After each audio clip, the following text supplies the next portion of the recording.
When Jesus began talking about the vineyard and the vine and the vine grower, the people that he was speaking to were quite familiar with this, not only because they lived in a country where vine growing was common, but because, and if you look through the Old Testament, you'll see that almost every description of Israel's relationship with God, in every one of them, they are called God's planting, God's vine.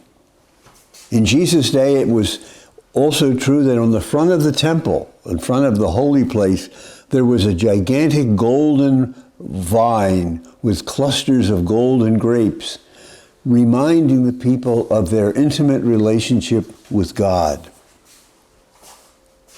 Years ago, many years ago, I planted a vineyard myself, not because I was interested in grapes so much. As some famous man once said, I don't like my wine in pill form. I was interested in making wine, and so I thought if I had my own crop of grapes, that would facilitate things. And I learned quite a bit. I learned that it's a very difficult thing to do to grow grapes, because there's so much work involved, and most of the work takes place in the dead of winter. When the vines are dormant, we must go out and prune them vigorously, taking away almost all of the branches and reducing the few that remain very close to the vine to the ones that are going to bear fruit. So this parable of Jesus describing the people of Israel and his disciples as the branches of the vine, which is himself, came very close to home for me. When you prune, you take away anything that's not necessary. You take anything that's not going to produce. A vine will go for miles if you let it, and as it goes farther and farther away from the main stem, the blossoms become smaller and smaller, the grapes become fewer and fewer. So pruning is absolutely necessary. And when Jesus talks about pruning our relationship with him, pruning so that we can stay close to the vine, we branches, we have to ask ourselves what he was talking about. I think we have to do something every day to stay intimately connected with the vine. We know that. We call it prayer, we call it scripture reading, meditation.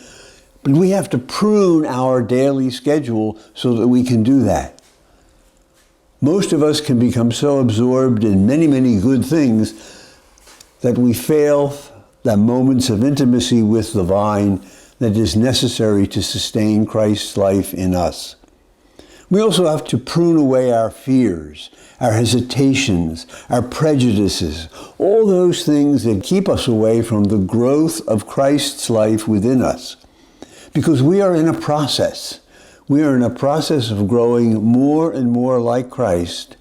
As Paul says, Christ is maturing in us as we go through the years of our lives.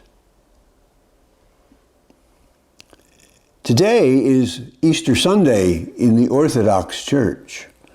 And I was reading some Orthodox literature recently, and it's interesting that the Orthodox call the time between Easter Sunday and Pentecost not Eastertide, not Easter time, but Pentecost time.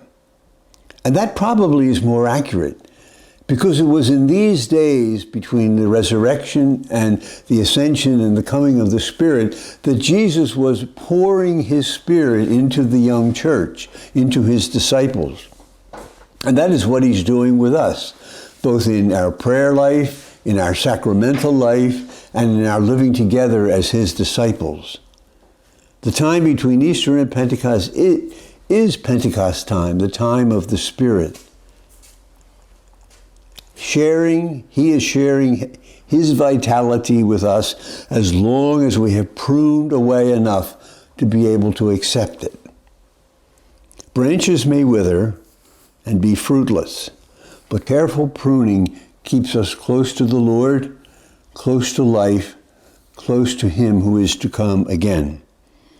Let us together take care of the vineyard which God has planted among us, the presence and the life of Jesus Christ, his Son.